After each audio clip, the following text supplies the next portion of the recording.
खड़े खड़े देख क्या रहे हैं नारायण? आक्रमण कीजिए, वध कर दीजिए मेरा।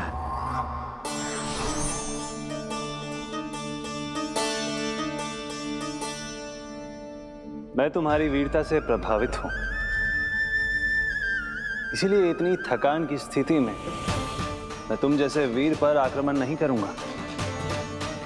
जाओ, विश्राम करो। यदि फिर से युद्ध करने की इच्छा हो तो तुम्हारा स्वागत होगा।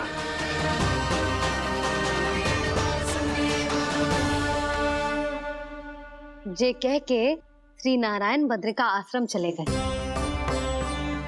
और वहां हिमवत नाम की एक कंदरा में ध्यान लगा के बैठ गए। उधर वो राक्षस विश्राम करने लगो। अनेकों दिन बीत गए और अब वो राक्षस मूरा फिर से स्वस्थ होके बलवान हो गया था। उसने अपनी सारी शक्ति फिर से प्राप्त कर ली थी। श्री नारायण ने उस पर दया करी थी, पर वो फिर से श्री नारायण को छलने को तैयार होगा।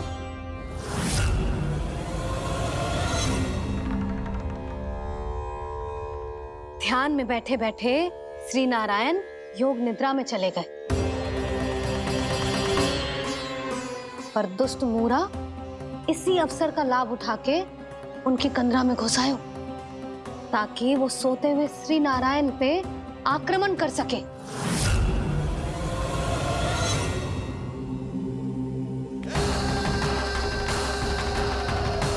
आज इस लंबे युद्ध को जीतकर अपने इस अंतिम शत्रु का भी अंत कर दूंगा मैं।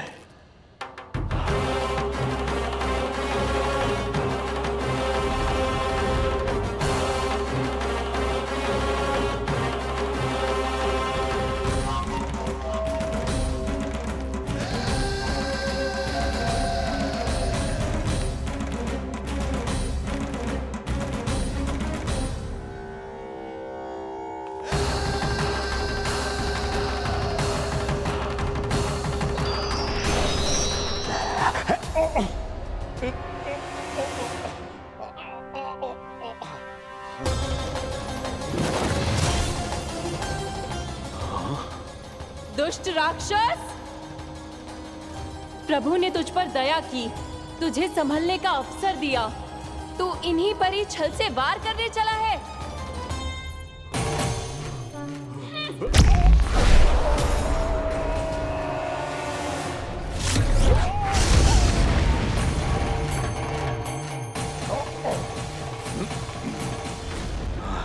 मैं अजय हूँ, मुझे कोई पराजित नहीं कर सकता। ब्रह्मा का वरदान है मुझे। तूने नारायण से अपराजय होने का वरदान मांगा था मूर्ख। उनकी शक्ति से नहीं, ध्यान से देख। मैं तेरी मृत्यु हूँ, मृत्यु।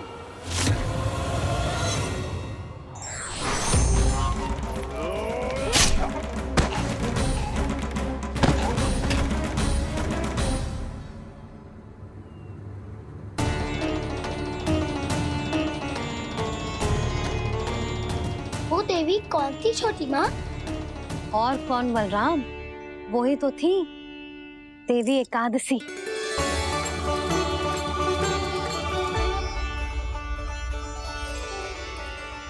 मुझे क्षमा कीजिए प्रभु, आपकी आज्ञा के बिना ही युद्ध करके आपके शत्रु को मृत्यु के घाट उतार दिया।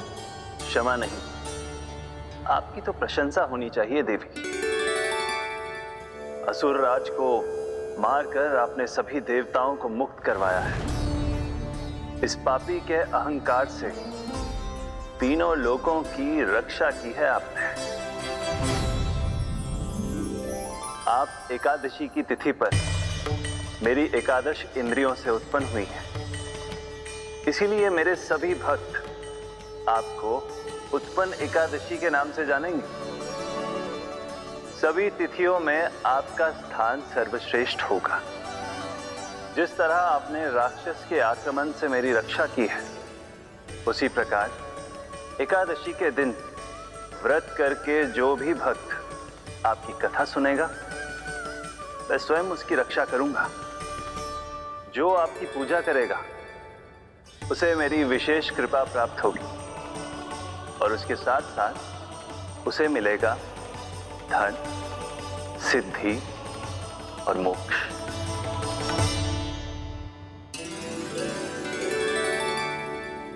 इसीलिए आज के दिन व्रत रखने का बहुत अधिक महत्व होता है।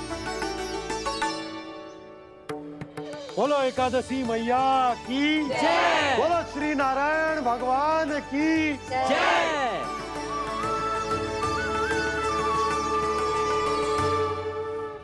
प्रभु की कृपा से एकादशी का महत्व भी पता चल गो और मेरा व्रत भी सफल हो गो। अभी नहीं भूला रहा, एकादशी का व्रत पूरी तरह तभी सफल होता है जब द्वादशी के दिन उसे पूरा किया जाता है।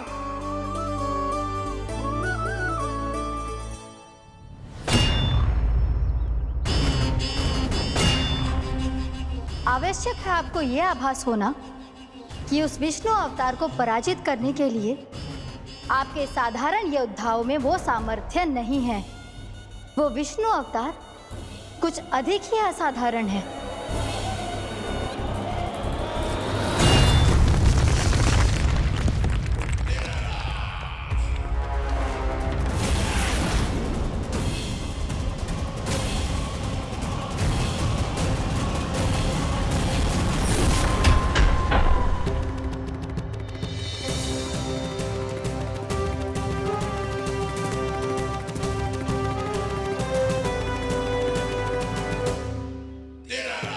अब मैं दिखाऊंगा उस विष्णु अवतार को असाधारण शत्रु क्या होता है।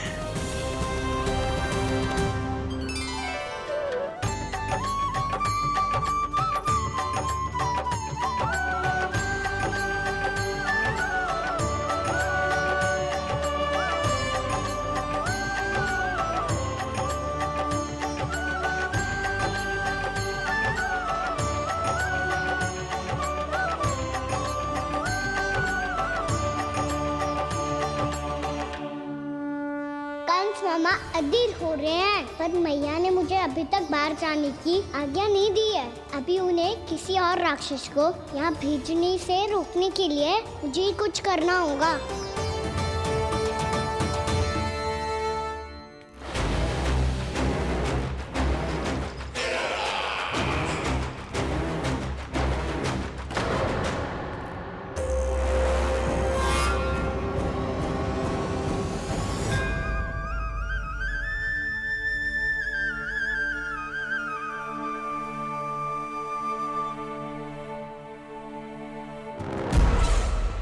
कौन हो तुम? बचपन से ही मुझे मारने का सपना देख रहे हैं, फिर मुझे ही नहीं पहचानते।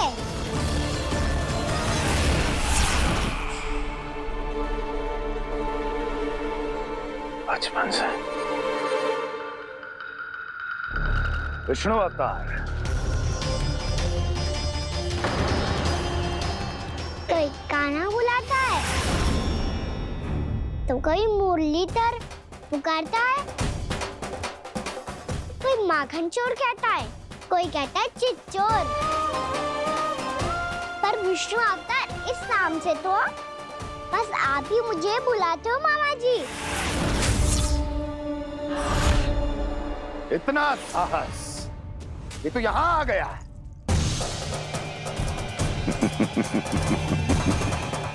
यहाँ आ तो गया तू विष्णु अवतार, किंतु यहाँ से जीवित नहीं जाएगा। तेरे इस शीश को तेरे धड़ से अलग कर दूंगा मैं।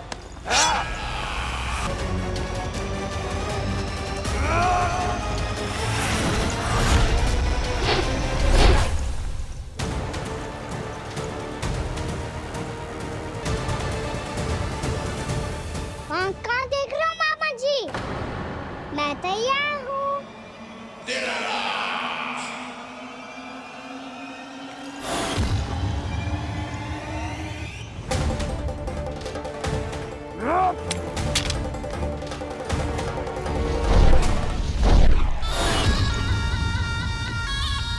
मामा जी, आप सदैव इसी तरह क्रोध में रहते हो क्या? छोड़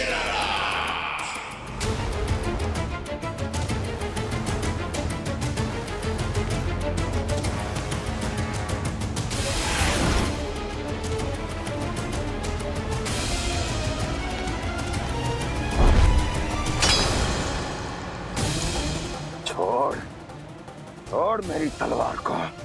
छोड़ो तो तब जब पकड़ा हूँ।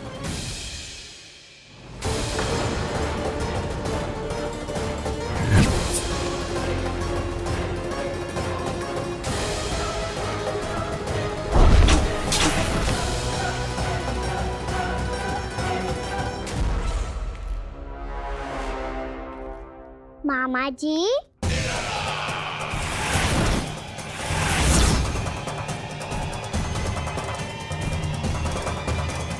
आप थक गए होंगे, थोड़ा विश्राम कर लो। आपका तो पता नहीं, मैं अवश्य से थक गया हूँ।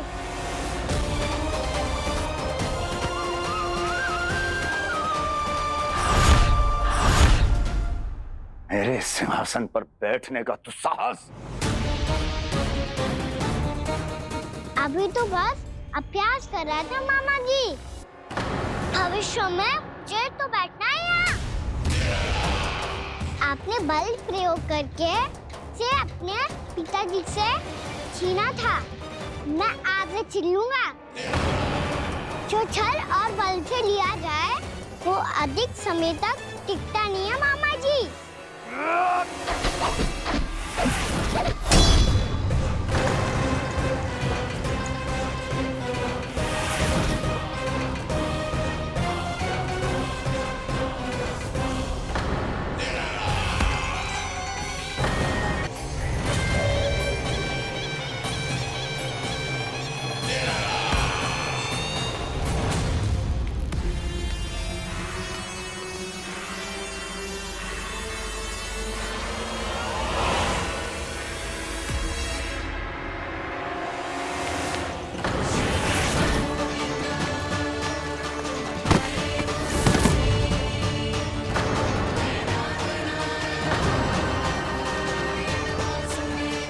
शीघ्र ही आपको ये सिंहासन छोड़ना होगा।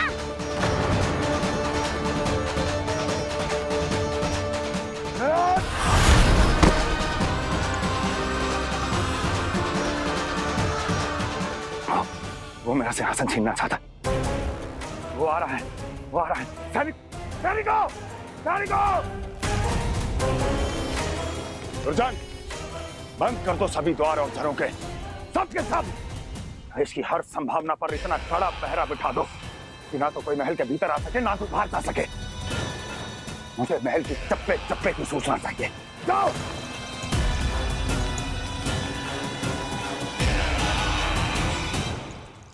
सिंहासन।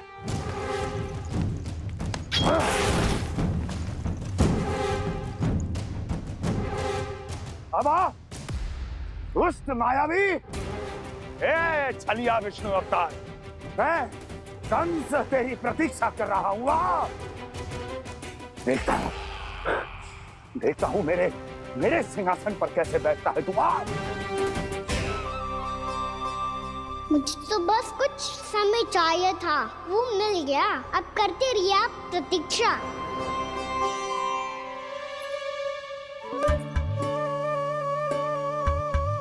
जी अपने आप से बातें क्यों कर रहे हो जी?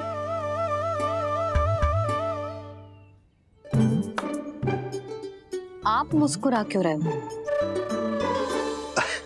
ना कचू ना। बताओ क्यों मुस्कुरा रहे हो? तुम्हीं पर गए हैं जी। जब तुम व्रत करती हो तो तुम भी ऐसा ही करती हो।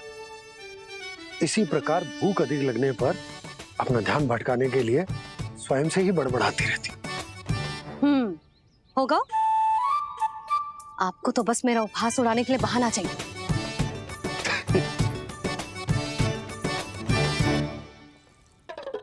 लल्ला, भूख लगी है? ना मैया, व्रत करे तो भूख कैसे लगेगी?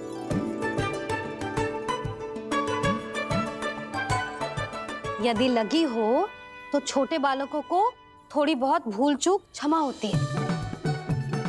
कछु ना तो फल तो तू खा ही सकते है। अब तो पूरे नियम और विधि विधान से व्रत तोड़ूंगा। कल द्वादशी के सुबह मुहूर्त के अनुसार। ठीक।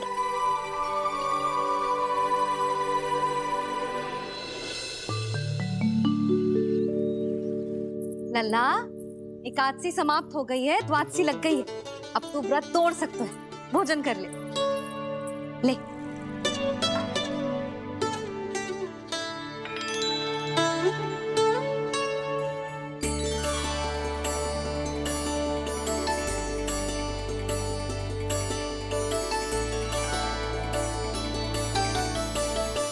आज तो कार्य कर लीजिएगा। मैं ना चाहती कि सब गांव वाले फिर से आपका उपहास उड़ाएं। अरे, इसी क्षण कार्य आरंभ करना आवश्यक ना है। कुछ खा तो लो। कल भी पूरे दिन व्रत में रहे, अब तो कुछ खा लो। ना ना, अभी बिल्कुल भूख ना है। और हाँ भगवान, तुम्हें चिंता करने की आवश्यकता नहीं है। आज मैं किसी को भी 2 शब्द कहने का अवसर नहीं दूंगा। अरे, कुछ खाओगे पियोगे नहीं तो कैसे रहोगे?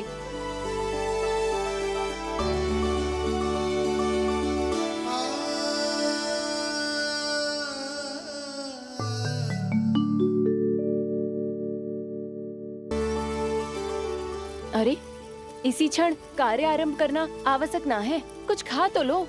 ना ना, अभी बिल्कुल भूख ना है। और हाँ भगवान, तुम्हें चिंता करने की आवश्यकता नहीं है। आज मैं किसी को भी 2 शब्द कहने का अवसर नहीं दूंगा।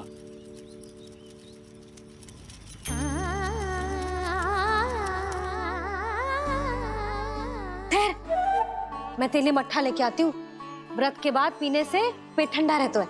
रुक।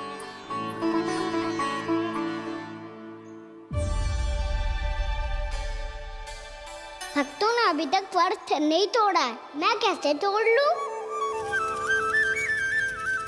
भूख कहाँ से होगी? श्री हरि नाम से पेट तो भर लेते हो। श्री हरि श्री हरि श्री हरि।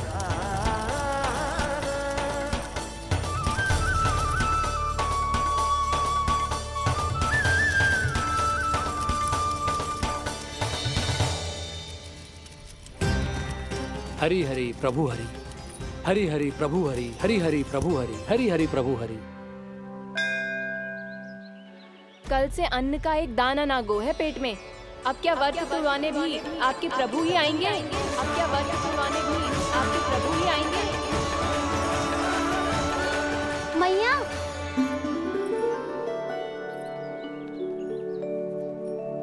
मैया पहले व्रत तोड़ के कछु खा तो लो।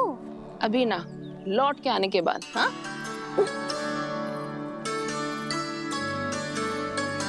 बलराम, ठहरो पुत्र, पहले कुछ खा लो। व्रत तोड़ना आवश्यक होता है। मैया ने एकादशी का महत्व बताया। लगता है मुझे सबको द्वादशी पर व्रत तोड़ने समाप्त करने का महत्व बताना होगा। हरि हरि हरि हरि हरि, मेरे हरि।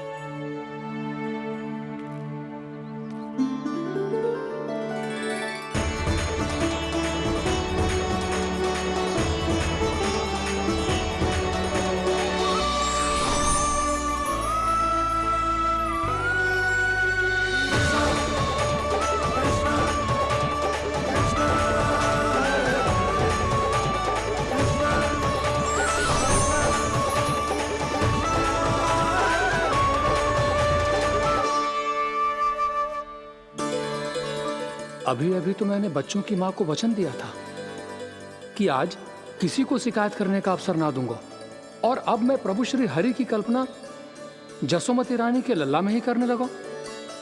ना ना, ये ठीक ना है।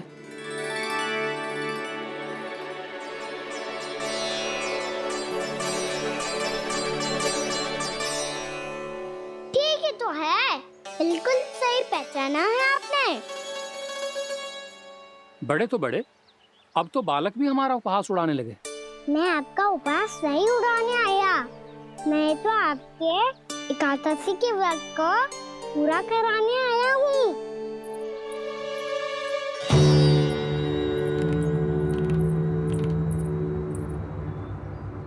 कान्हा,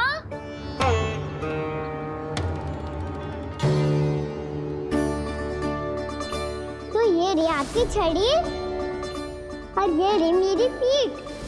सेक देना ताकत तोड़। आज तो इसकी पीठ सेक के रहूंगी मैं। मैया घर पे भूखी मुझे ढूंढ रही होगी। लो आज द्वादशी के दिन पहले प्रहर में भोजन करके अपना एकादशी का व्रत पूरा करो आप। धन्यवाद राजकुमार, पर अभी हमें भूख नहीं है। बहुत सारा काम पड़ा है और अभी थोड़ी ही देर में शंकरी बहन भी अपनी मटकी लेने आती होंगी।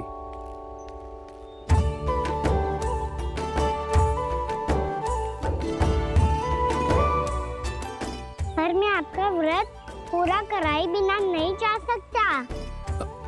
भला क्यों? भक्त भूखा रहे और भगवान खा ले, ऐसा हो सकता है भला?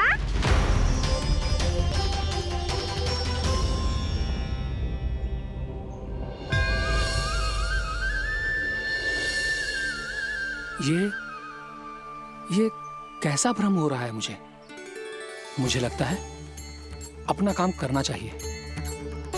द्वादशी के पहले प्रहर में व्रत पूरा करना बहुत आवश्यक होता है, ना तो एकादशी का व्रत भी पूरा ना मानो जातो। इतनी सारी ज्ञान की बातें तुम्हें कैसे पता है लल्ला?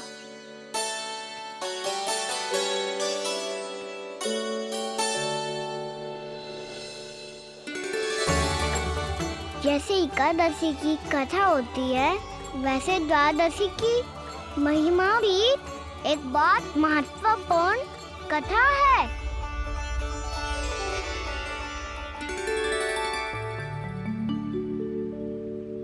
कैसी कथा?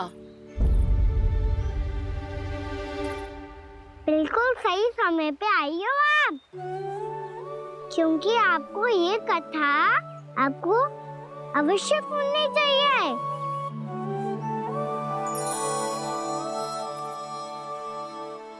मुझे क्यों? पहले सुन तो लियो, फिर स्वयं ही पता चल जाएगा। बहुत समय पहले एक राजा हुआ करते थे, राजा अम्बरीश। भगवान श्री हरि के बहुत बड़े भक्त थे। ओम नमो नारायणाय। ओम नमो नारायणाय।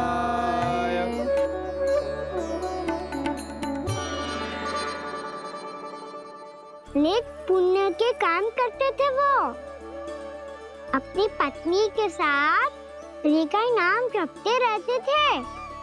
उन्होंने 12 माह एकादशी का व्रत करो निर्जल पास किया, और जब उनकी 12वीं एकादशी का व्रत द्वादशी के दिन तोड़ने का समय हुआ, तभी महर्षि दुर्वासा अपनी 100 शिष्यों के साथ उनके महल में पधारे।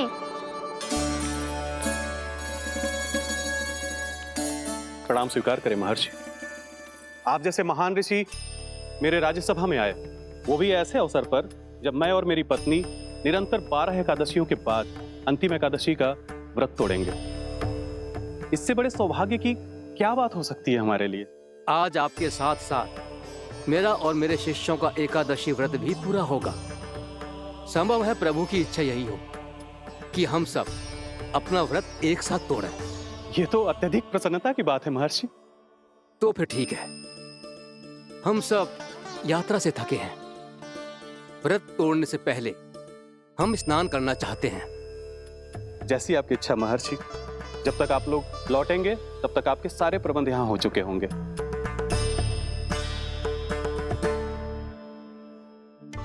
महर्षि दुर्वासा स्नान करने गए थे, पर उन्हें लौटने में विलंब हो रहा था, और इधर द्वादशी पर व्रत पूरा करने का मुहूर्त बीता जा रहा था।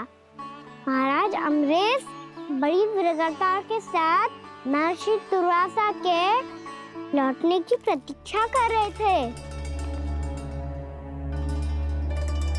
महाराज, व्रत तोड़ने का मुहूर्त बीता जा रहा है। बस कुछ ही समय बचा है।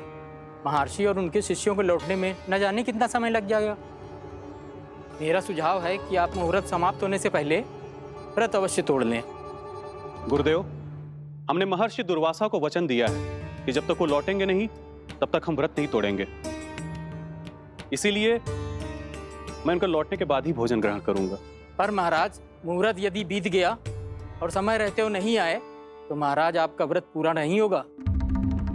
महाराज, आपको उसका फल नहीं मिलेगा। महाराज, 12 एकादशियों का व्रत व्यर्थ चला जाएगा। किंतु गुरुदेव, यदि मैंने भोजन कर लिया तो ये तो अतिथियों का अपमान होगा। आप उचित कह रहे हैं महाराज। भोजन के लिए उनकी प्रतीक्षा अवश्य कीजिए महाराज। पर मुहूर्त रहते हुए एक तुलसी का पत्ता और जल ग्रहण कर लीजिए। इससे आपका व्रत भी पूरा हो जाएगा और अतिथि का मान भी रह जाएगा। आपका सुझाव अच्छा है गुरुदेव।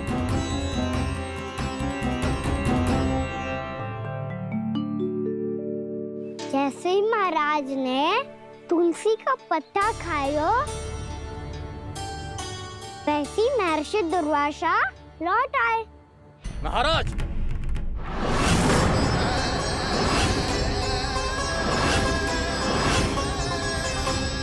महाराज को उपास तोड़ते देखते बहुत क्रोधित हो गए।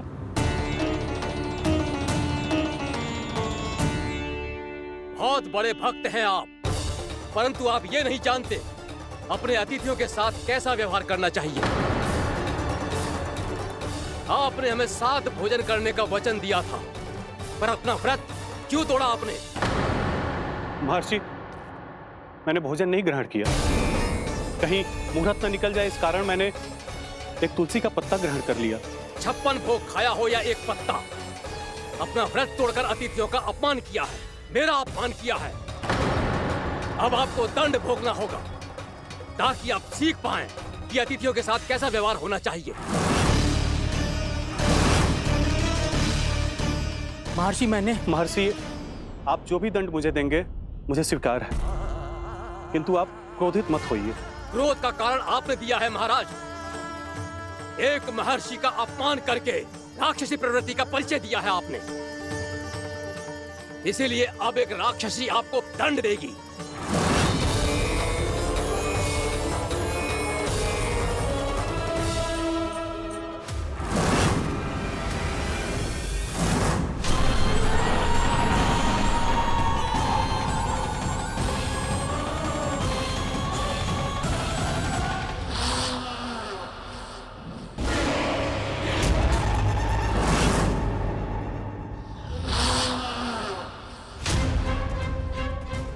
हे प्रभु, यदि मैंने सच में महर्षि का अपमान करने की भूल की हो तो मैं उसका परिणाम भोगने के लिए प्रस्तुत हूं।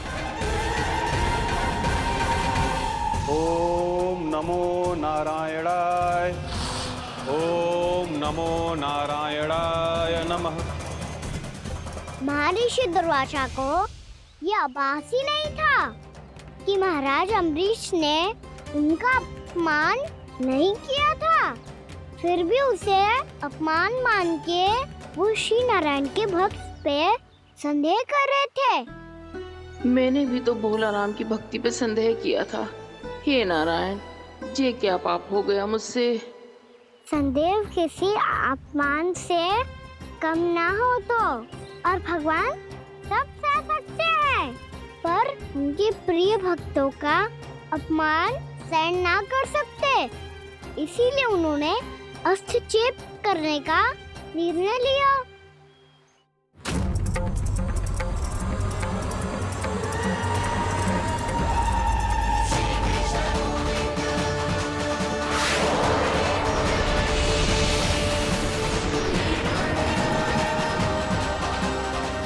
ओम नमो नारायणाय।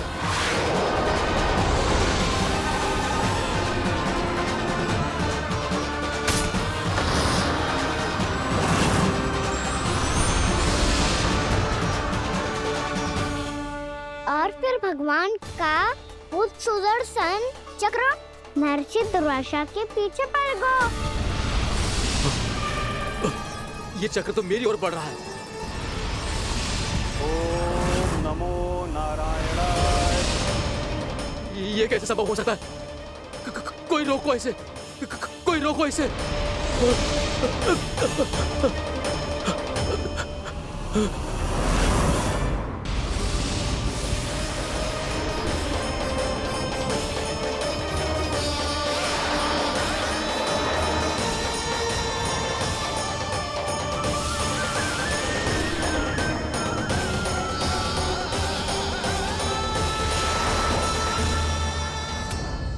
चक्र से अपने प्राण कैसे तैसे बचाते बचाते महर्षि दुर्वासा ब्रह्मलोक जहाँ पहुँचे। ब्रह्मदेव रक्षा कीजिए, ब्रह्मदेव सहायता कीजिए, मुझे बचाइए ब्रह्मदेव, रक्षा कीजिए। ये सुदर्शन चक्र मेरे प्राणों के पीछे पड़ गया है, मुझे बचाइए ब्रह्मदेव, मुझे बचाइए। महर्षि, मैं चाहकर भी आपकी सहायता नहीं कर सकता। ऐसी स्थिति में यदि कोई कुछ कर सकते हैं तो वो है सुदर्शन चक्र के स्वामी विष्णु, क्योंकि सृष्टि में केवल वही है जो इसे नियंत्रित कर सकते हैं। वो ही इसे वापस लौटने का आदेश देकर आपके प्राणों पर छाए हुए संकट को दूर कर सकते हैं।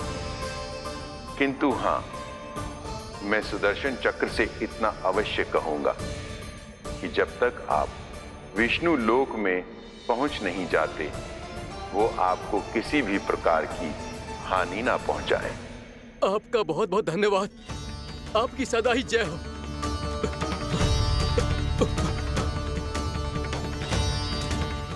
फिर क्या था? भागते भागते महर्षि दुर्वासा सीधे भगवान श्री हरि के शरण में बैकुंठ पहुंच गए। त्राहिमाम प्रभु, त्राहिमाम, मुझे बचाइए, मेरी सहायता कीजिए प्रभु, मेरी सहायता कीजिए। मैं आपके इस चक्र और ऊर्जा से नहीं भाग सकता प्रभु, कृपया करके अपने सुदर्शन को रोकिए, इसे वापस लीजिए प्रभु। यह असंभव है महर्षि। एक बार सुदर्शन चक्र मेरे हाथों से छूट जाए तो अपना उद्देश्य पूरा किए बिना, मेरे भक्तों की रक्षा किए बिना वापस नहीं लौटता। कोई तो उपाय होगा प्रभु, कृपया करके मेरे प्राण बचाइए प्रभु। मैं सुदर्शन की ऊर्जा से जलकर भस्म नहीं होना चाहता प्रभु। आप जो कहेंगे मैं करूंगा प्रभु, मेरी सहायता कीजिए प्रभु, मेरी सहायता कीजिए। क्या आप वो कर पाएंगे? मैं अवश्य करूंगा, मैं अपनी प्राण रक्षा के लिए कुछ भी करूंगा प्रभु। आपने मेरे भक्त राजा अम्बरीश को भक्ति का कर्तव्य निभाने के लिए अपमानित और दंडित किया है महर्षि, पर भक्त की रक्षा करना भगवान का कर्तव्य है। इसलिए यदि आप भक्त राजा अम्बरीश के पास जाकर क्षमा याचना करें और यदि वो आपको क्षमा कर दे तो ही ये चक्र आपके प्राण लिए बिना लौट सकता है। अन्यथा आप तो जानते हैं महर्षि, मेरे भक्त का अपमान मेरा अपमान। भक्त का अपमान भगवान के अपमान से कम ना हो तो है।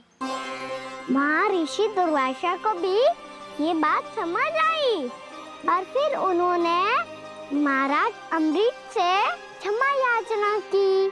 महाराज महाराज महाराज महाराज महाराज, मुझे क्षमा करें महाराज, मुझसे बहुत बड़ी भूल हो गई महाराज, मुझसे बहुत बड़ी भूल हो गई महाराज। महर्षि, आप हमारे चरण छुए ये उचित नहीं। महाराज महाराज अम्बरीश, आप नारायण के सच्चे भक्त हैं। मैंने आपको अपमानित किया, दंडित करने का प्रयास किया महाराज। इस अपराध के लिए मुझे क्षमा कीजिए महाराज, और इस सुदर्शन चक्र से मेरे प्राण बचाइए महाराज।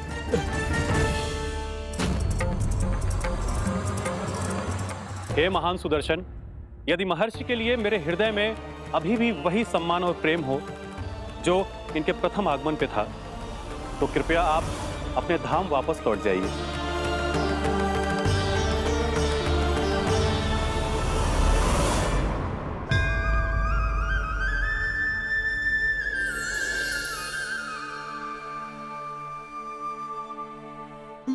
आपका बहुत बहुत धन्यवाद महाराज अम्बरीश। मैं आपको आशीर्वाद देता हूँ कि आप देवराज इंद्र के समान शक्तिशाली हों। आपकी कीर्ति का पताका 10 दिशाओं में फहराए। मेरी बस एक ही इच्छा है महर्षि कि मैं आपके साथ अपना उपवास तोड़ सकूं। अवश्य महाराज, हम सब भोजन आपके साथ करेंगे और अपने आप को नारायण की सेवा में अर्पित करके व्रत को पूरा करेंगे, क्योंकि आज जो यहाँ हुआ है उससे सिद्ध हो चुका है कि एकादशी व्रत का फल द्वादशी की सुबह भोजन करने से ही प्राप्त होता है। इस कथा से हमें पता चलता है कि सभी को द्वादशी की सुबह भर पेट भोजन करके एकादशी का व्रत पूरा करना चाहिए। और दूसरी बात, भगवान की सच्ची भक्ति अपमान कभी ना करना चाहिए। उनके साथ सदैव प्रेम से व्यवहार करना चाहिए। यही भगवान को सबसे अधिक प्रिय है। भैया भोलाराम, मैंने भी श्री हरि पे तुम्हारे विश्वास का उपहास उड़ाया था, मुझे क्षमा कर दो।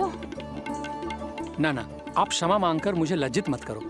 आप तो मेरी बहन जैसी हैं। जब महर्षि दुर्वासा जैसे महान ऋषि को भी प्रभु के भक्त से क्षमा मांगनी पड़ी, तो मैं तो बहुत ही तुच्छ हूँ। मुझे आपकी किसी भी बात का बुरा ना लगा। पर पता है प्रभु को कौन सी बात सब भूला रखता है? कौन सी बात? जब उनका भक्त भूखा रहे, हमें भी अपना व्रत पूरा ना करे। और जैसा कि आप सभी ने अभी कथा से सीखो है, एकादशी के व्रत को द्वादशी की सुबह अवश्य पूरा करना चाहिए। अब आप जाओ, अपना व्रत पूरा करो।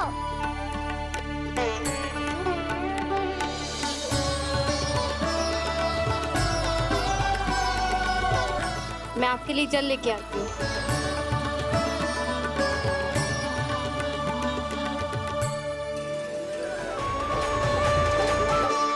मैं आपके लिए जल लेके आती हूँ।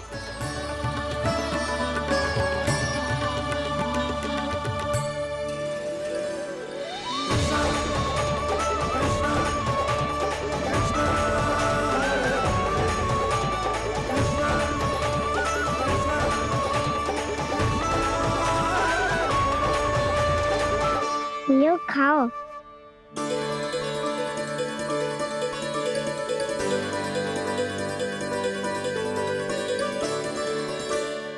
कान्हा,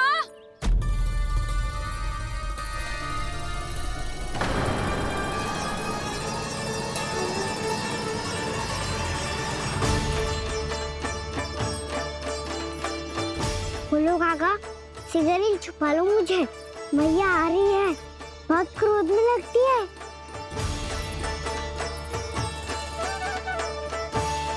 आज तो बहुत दंड मिलेगा। अभी क्षण भर पहले तो ये साक्षात भगवान के रूप में बात कर रहे थे, और अब अचानक ही ऐसे बालक बन गए जो मैया से दंड मिलने के भय से व्याकुल हैं। बोला काका, किस सोच में पड़ गए? सिगरेट छुपा लो मुझे।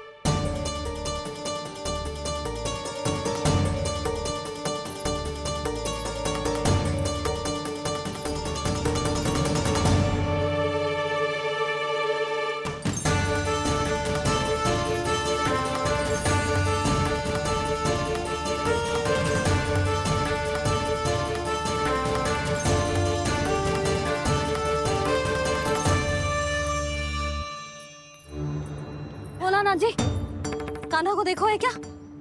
मैंने तो अपने प्रभु को देखा है। मैं अपने लल्ला को ढूंढ रही हूँ, उसे देखो है आपने? वही तो मैं भी कह रहा हूँ जसोदा रानी, मैंने सिर्फ और सिर्फ अपने प्रभु को देखा है। जे तो अब भी अपनी भक्ति में ही खोया हुआ है, इससे पूछ के कछु लाभ ना है, मुझे ही ढूंढना पड़ेगा।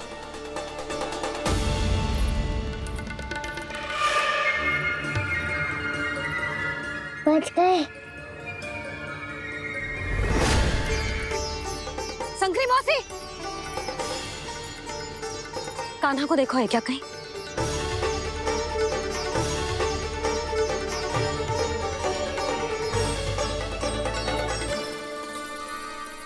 भोला काका, मुझे शीघ्र निकालो ना यहाँ से। मैया फिर से इधर ही आ रही है। सब कहते थे श्री हरि मेरे घर ना आ सकते। देखो आज प्रभु आ गए, उन्होंने अपने हाथ से मेरा व्रत पूरा कराया। हाँ आते हैं और आगे भी आएंगे हमारे श्री हरि हमसे मिलने और आके मोक्ष देंगे, है ना?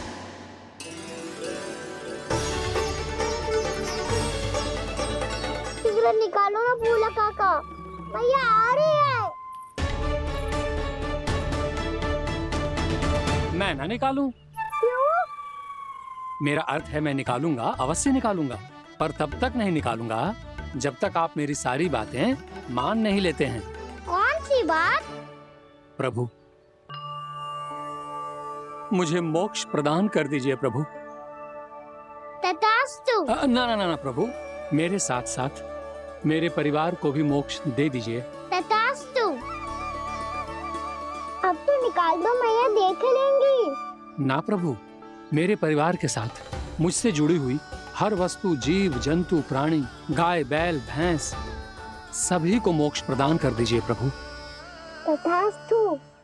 प्रभु आप सच में अद्भुत हैं।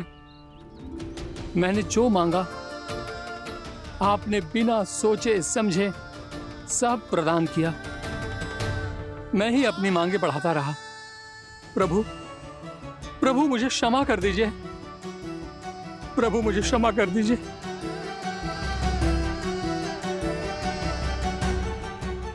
आइए प्रभु।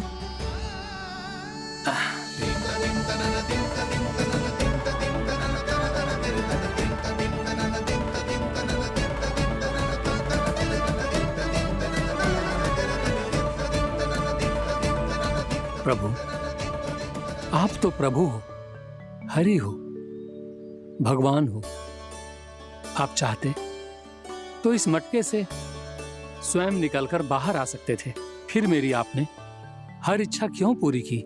क्योंकि मेरे भक्त की इच्छा पूरी करने में मुझे भी प्रसन्नता मिलती है।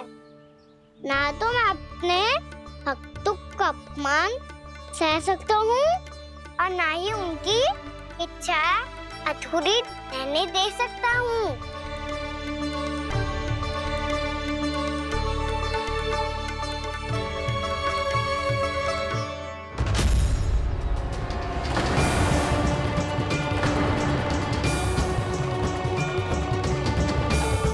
क्या कही थी तूने? हाँ, कि तू फिर से छल ना करेगा। फिर मुझे बिना बताए घर से बाहर कैसे निकलो?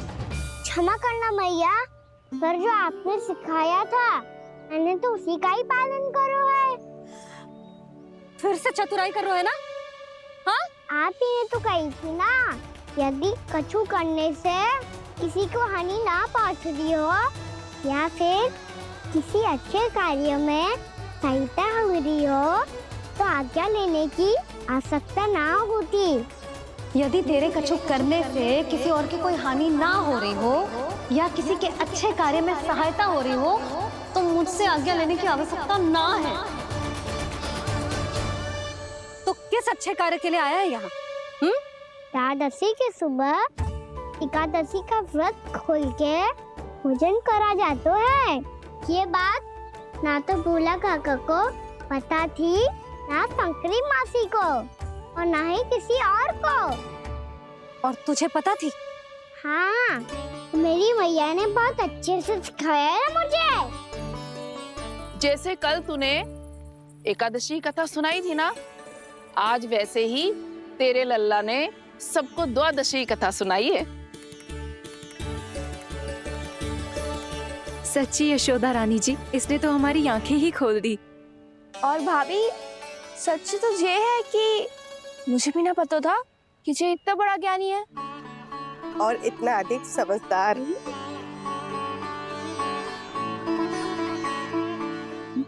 द्वादशी की कथा? वो तो मैंने इसे कभी सुना ही ना है। फिर इसे कैसे पता थी? रानी जी, जो स्वयं भगवान हैं, भला उन्हें कैसे कुछ नहीं पता होगा? मैंने तो इन्हें पहचान लिया। और हाँ, आप सब लोग भी इन्हें अपने अंतर मन की आंखों से देखिए। हो सकता है इन्हें पहचान पाएं। ये कोई और नहीं है, श्री नारायण है, मेरे श्री हरि, मेरे प्रभु। जय श्री हरि।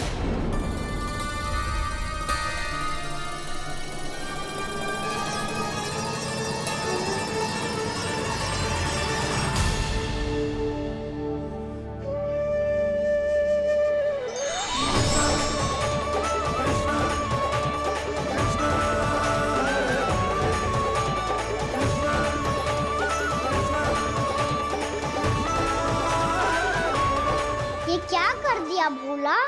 जिस रास्ते को मैंने इतनी कठिनाई से बचा के रखा था, सबके सामने उसे उजागर कर दिया तुमने।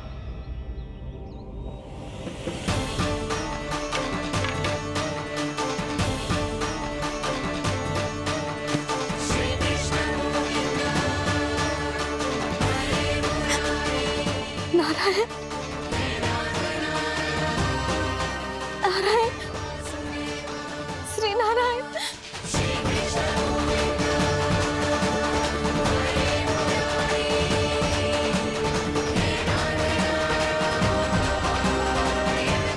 श्री नारायण।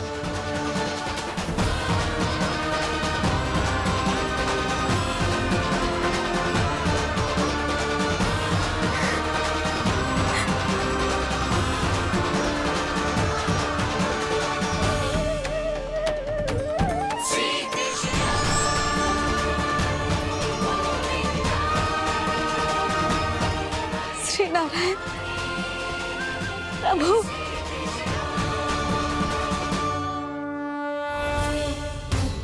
जिस रास्ते को इतने जत्न से संभाल के रखा था, आज वो सबके सामने खुल गया। और तो और मेरा भेद मैया को भी पता चल गया बाबा। सब कहते रहे पर मैंने एक न मानी। सबने कही थी कि आप भगवान हैं, पर मैं मूर्ख आपको पहचान ही ना पाई। कितनी अभागी हूं मैं।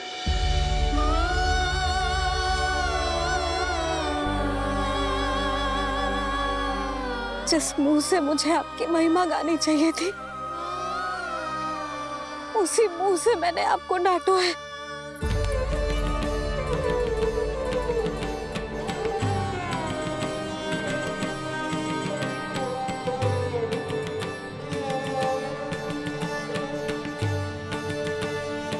जिन हाथों से मुझे आपके चरण छूने चाहिए थे, उन हाथों से मैंने आपके कान पकड़े।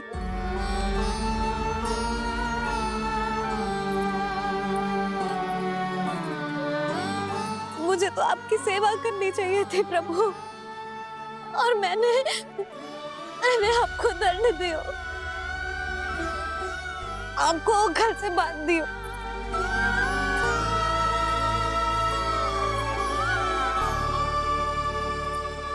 बावली हो गई थी प्रभु।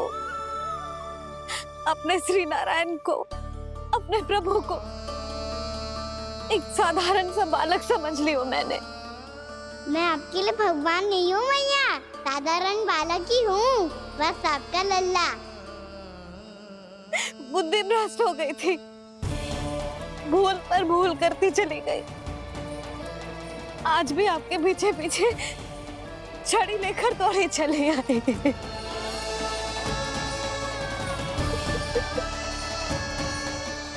अपने आप को दोष मत दो मैया, आपके ममता के लिए तो जन्म लिया है मैंने। हमारा मन बदलने मत दो। मेरे लिए वही पुरानी भैया बनी रहो आप, और मुझे रहने दो आपका वही नटखट लल्ला। मुझे क्षमा कर दो प्रभु, मुझे क्षमा कर दो। बाबा ये कैसा अंत हो गया आज? मैया तो मुझे भगवान मानने लगी, पर मैं इसे स्वीकार नहीं कर सकता। अभी नहीं बाबा, इतनी शीघ्र नहीं। आप ऐसे खड़े क्यों बाबा? कुछ ऐसा करो ना कि मैया फिर से मेरे मैया बन जाए। उनकी दृष्टि में भक्ति नहीं, ममता चाहिए मुझे। कान्हा, मेरे सामर्थ्य में हो तो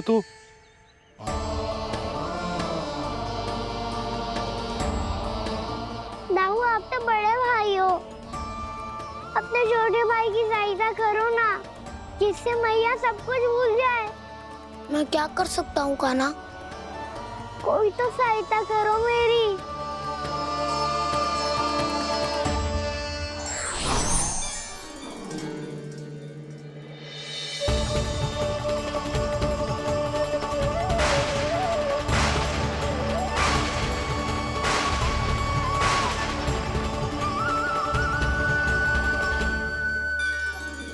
अपने आप को संभालिए प्रभु।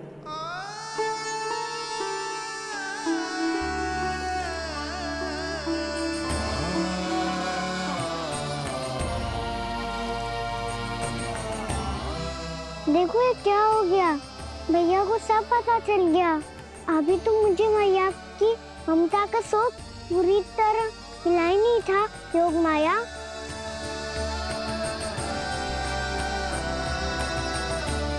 मेरी सहायता करो ना। कितनी अद्भुत है ममता की शक्ति। भगवान को भी एक साधारण बालक बना देती है। बालक की बना रहना चाहता हूँ मैं, नहीं चाहता दिव्य होना, नहीं चाहता भगवान बनना। बस मैया की गोद में रहकर ममता की रस से सेम को भिगोना चाहता हूँ। इनकी डांट फटकार का सुख पाना चाहता हूँ। कुछ भी करे योग माया, पर इन सबको भुला दो मेरा सत्य।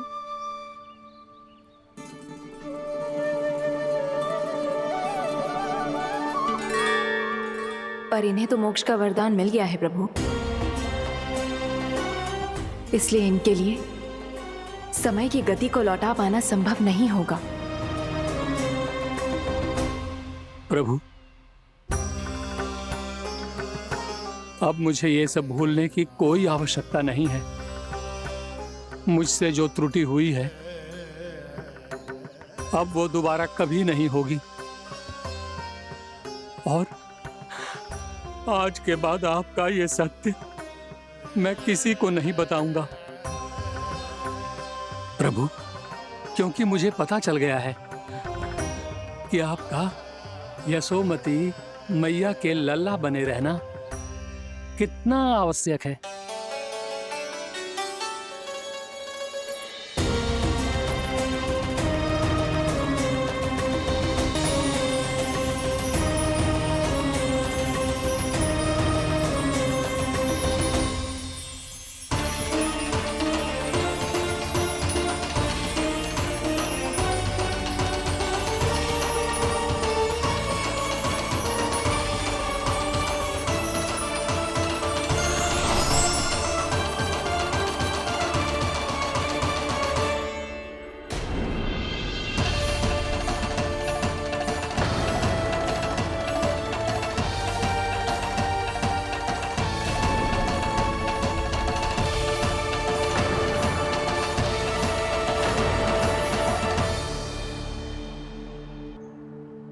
मैया आपकी छड़ी।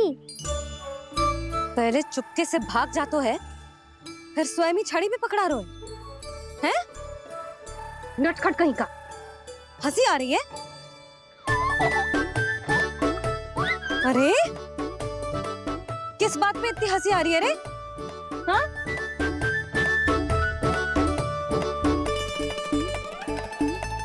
आपकी लीला अद्भुत है प्रभु, और अद्भुत है आपका मैया के प्रति प्रेम। हंसी ना है मैया, ये तो प्रसन्नता है, अपने मैया से मिल जाने की प्रसन्नता। अच्छा, ढूंढ मैं तुझे रही हूँ और तू कह रहे हो कि मैं मिल गई तुझे। तू घर चल लल्ला, अच्छे से पिटाई करूंगी तेरी।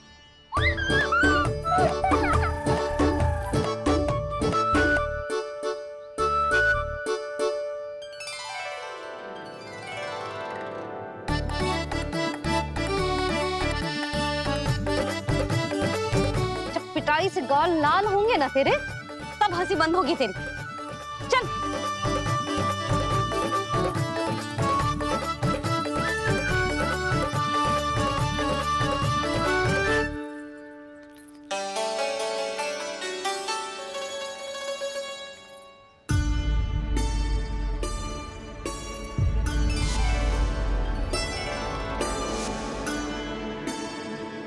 लगता है भैया की और चतन स्मृति वापस आ रही है।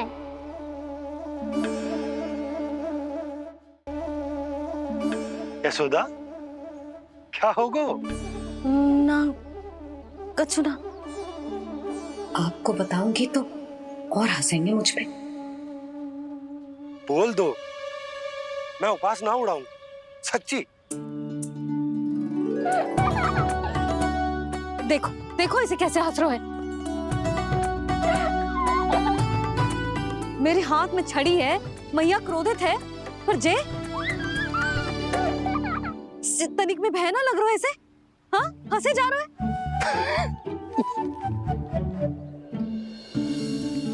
दोनों बाबा लल्ला एक जैसे हो। चल तू, चल चल।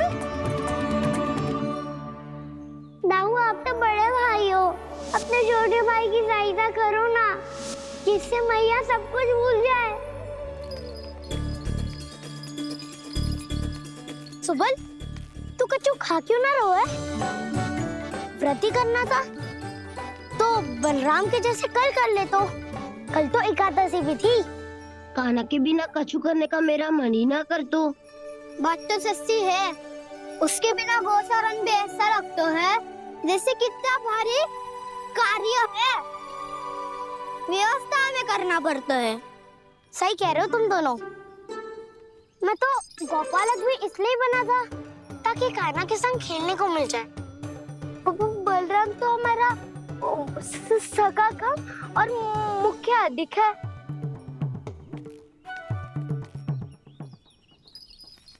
रुक जाओ, तुम सब कुछ देर विश्राम कर सकते हो।